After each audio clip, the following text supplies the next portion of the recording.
Hello, everyone. Thank you for being here. Welcome. Today, we're going to talk about strategic change management, specifically about how to empower leaders and teams. All right. So, welcome to this talk. First of all, I'd like you to imagine. I'm going to tell you a story. Imagine a small town. This town is divided by the rest of the civilization by water. Maybe it's an island, okay? Imagine that this town is progressing, is growing, and the mayor of the town, the mayor has an idea. Let's build a new bridge. The bridge we have is not big enough because we need more commerce. We need more trucks coming in, etc., and more cars, right? So we can have goods coming in. Okay, we're going to build a new bridge. So this mayor hires some engineers because he has an idea, a vision. Maybe not this bridge, right? That's too much. But he wants a big bridge. So he hires these engineers, and they start taking down the old bridge and building a new one. But guess what? People that are crossing the bridge, they start seeing that there's a construction, and suddenly, what's happening here? No one told us, and there's a lot of traffic, and they get annoyed. And, in the end, they try to push things to finish earlier, and the quality goes down, and it's a disaster, and the bridge has problems, and it's a disaster, okay? So imagine, this is just an example, but this happens in organizations all the time. And every time we have a big project, if we don't prepare in a good way, we can risk the project and we can fail. All right? So that's what we're going to talk today about, how to prepare for big transformations so this doesn't happen in organization. Okay? Now, 70% of transformational projects fail to achieve their goals, largely due to employee resistance and lack of management support. Right? Have you experienced this? Yeah? I see some people nodding. They're nodding more than you. You haven't experienced this? So yeah, big projects, if we don't communicate them in a good way, we're gonna find that people don't understand why. They're fearful because this is gonna affect them in some way. So in the end, we are all thinking about ourselves, right? And if they don't really take care of us, we're just gonna resist. Okay, they don't care about me. I need to be prepared to the impact, right? So I look at here, 42% of companies said lack of user buy-in contributed to change failure. So how do we get that buy-in? That's a big question. Now we are living in a world that's more and more complex. All right, since COVID, we are working remotely. We are global organizations. There's technology advancements, especially AI. So we're changing a lot the way we work. And this makes things even more complex. You agree with that? Okay, so an important part of this is how we communicate these big transformational projects. But it's not just about communicating. I'm going to explain. How do we manage change effectively? So we need to know about how high costly or even fatal is it to organization if you don't manage correctly this. So let's put ourselves in our employees' shoes. Let's do a quick exercise. So I would like to ask you to please cross your arms. All right? Now, notice which arm is above or on top of the other. Now, raise your hand, those of you who have the right arm on top. Oh, a few ones. Raise your hand, the other arm. So most of you. the left hand, okay? All right. Now I'm going to challenge you. I want you to cross your arms the other way.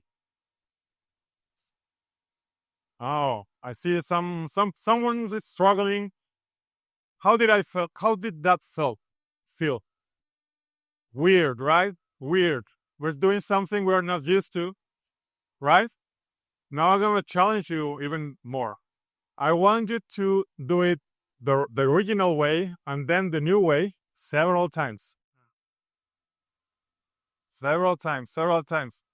All right, thank you for that. Let's give an applause to everyone. So, this is to illustrate that every change takes an effort. It's not so easy. This is a very simple example. But if you take this 10 times bigger, that's what's happening in the organizations. And we expect them to do things right, immediately, right? When we communicate, as the management team expects people to do things quickly, right? So that's a big problem. So we need to change that. And I'm going to explain how we can do that. Okay? People resist to change more because of how it is presented and managed than because of the change itself. This is very, very important to understand. The way we present change matters big time, okay? Because if we prepare people for this, it's going to be much more easy. And preparing is not just about communication, it's much more. And we're going to talk about it in a moment. So I want to ask you, which one is working today on a big transformational project in your organizations? Okay. Me. You? Okay. For me, yeah. Bigger you? And you too? Anyone else? Okay, here. All right. So 3 people are working on a big transformational project. I hope this is helpful. This is going to be, and I'm sure most of you have done it before or you're going to do it at any point. And I'm going to show you a framework that can help you to prepare people for change. And this framework is not the traditional change management framework. I'm going to explain what's the difference between the traditional way and the new way. In these times we are living, where people are working remotely, where we have a lot of technology, we need to be closer than ever to our people. Okay? That's really, really important. And this framework helps us with that. Now, our organizations, the way we manage our organizations is based on a hierarchy, an org chart, where people at the top of the pyramid are the ones who make decisions, are the ones who give the orders, right? And people at the bottom of the pyramid are the ones who follow orders.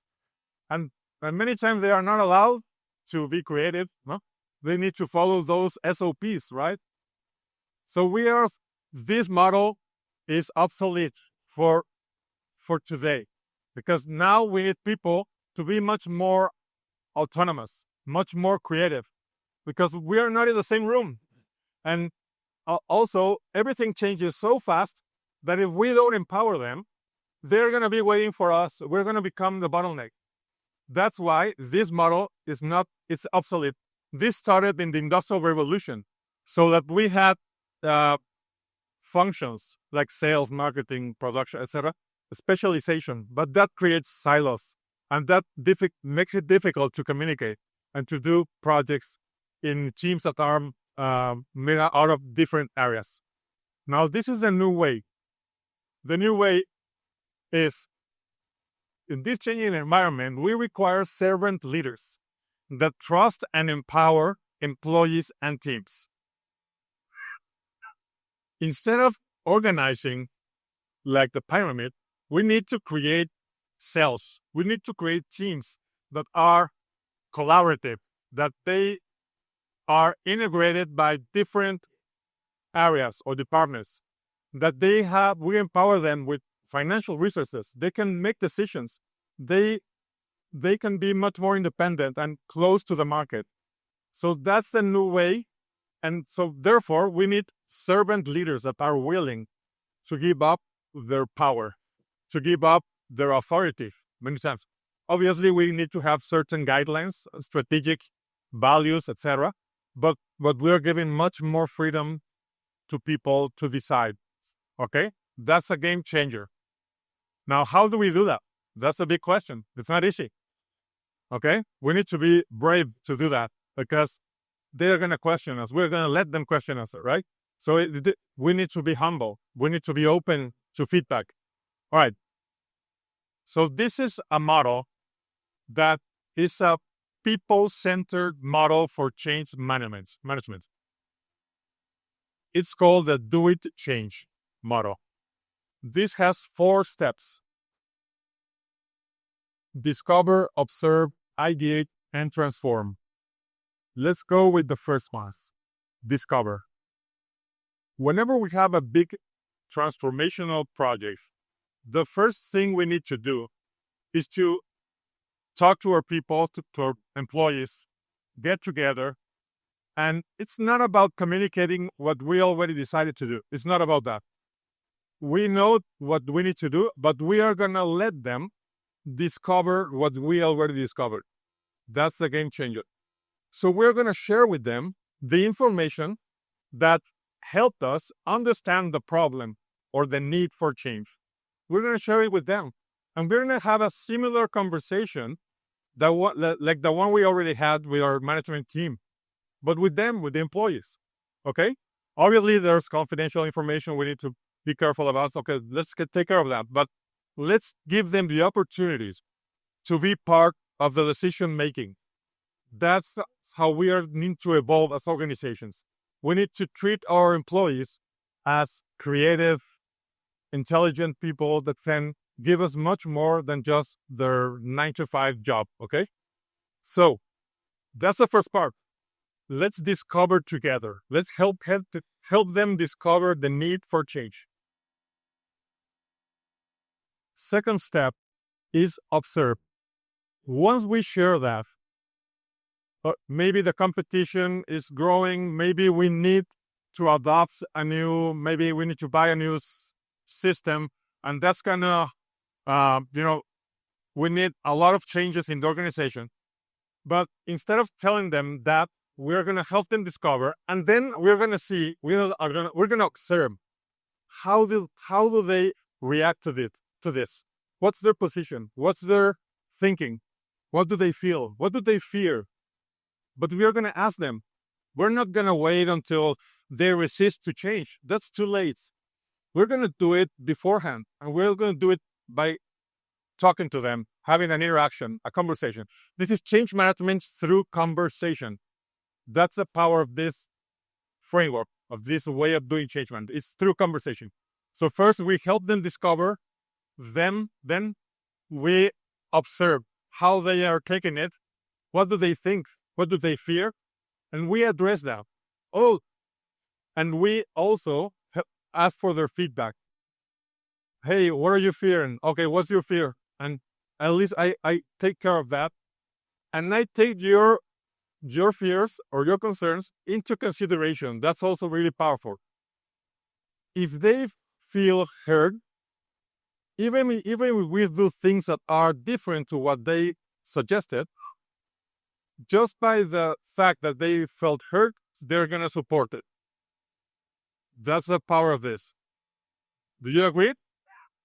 If you feel heard, but then you see that it's better for the company to do another thing, you will understand it. But if you are not being heard, you will resist, most probably, because that's affecting you. Okay? All right, that's the second step. The third one is ideate. In ideate, we brainstorm together. Okay, now we understand why. We observe what are the feelings, what are the impressions, and now we're going to brainstorm together. How do we close the gap? How do we work together to achieve the goal?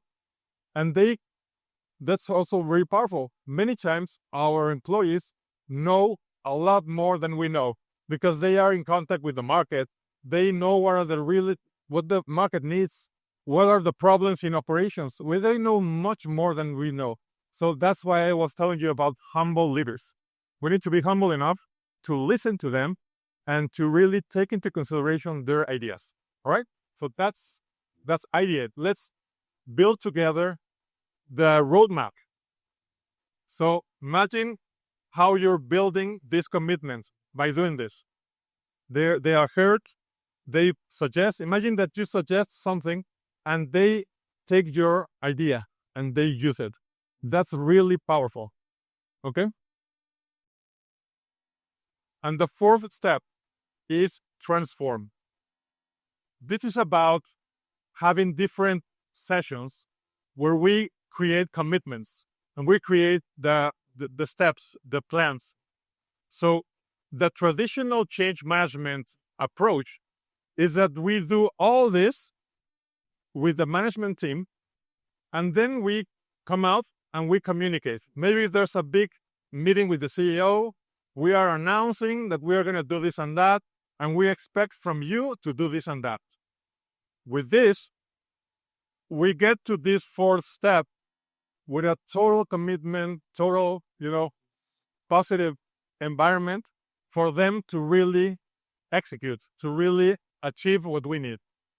All right? So we build these plans together and we organize work together. It's no longer an instruction, it's more about collaboration. Okay? Are we doing good so far? So 80% of the time, a leader's mindset holds the key to unlocking significant growth in a business. So think about this for a moment. Think about your leadership style. Would you be open to doing this, being a servant leader? Or do you prefer to be in a safe space, make decisions, communicate, and expect that they do what you ask them to do? So I won't ask you to answer that here. It's just a question for reflection, okay? Being a servant leader has its challenges, right?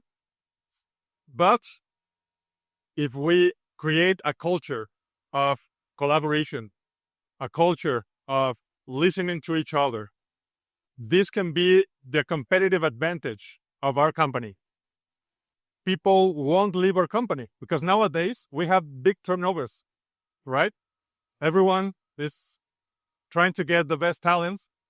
But if we build a culture like this, they won't accept more. If they are offered more money somewhere else, but they talk to the other employees, hey, well, we're not so happy here. Okay, I'll stay here even if my salary is lower. So that's just an example of what happens with good cultures and good leadership. Okay? So they are loyal. Yeah. So it all starts with you as a leader. Now, all right, I've been explaining a little bit about change management, but now, in the end, I told you we are building a culture of collaboration. Who can tell me what's culture? Who can tell me when we talk about culture, what comes to mind? Who wants to tell me? What's culture? It's a mindset. Culture is a mindset. Culture is a mindset, yes. Anyone else? What's culture? How about the work environment? Work environment. Very important. Work environment. And work environment is not about the layout, the furniture, right? It's how we get along, how we make decisions, how we communicate. It's a lot more than the physical environment, right? Anyone else?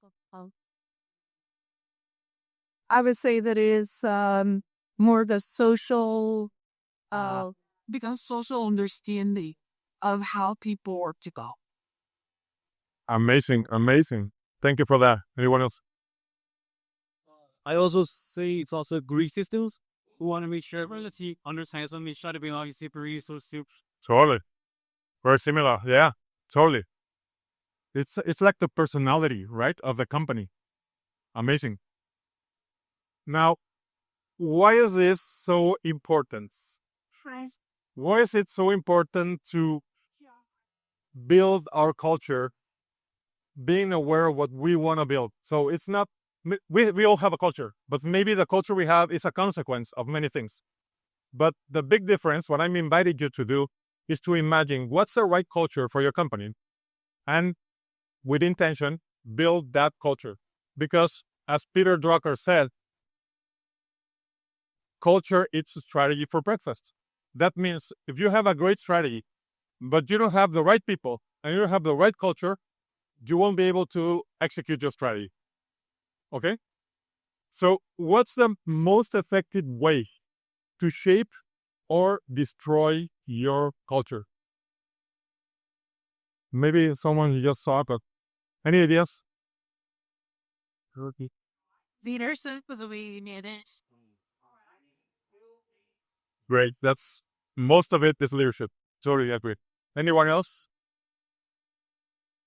How can you shape or destroy your culture?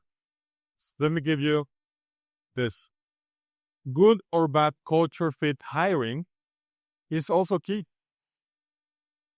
What kind of people are you letting in to your organization?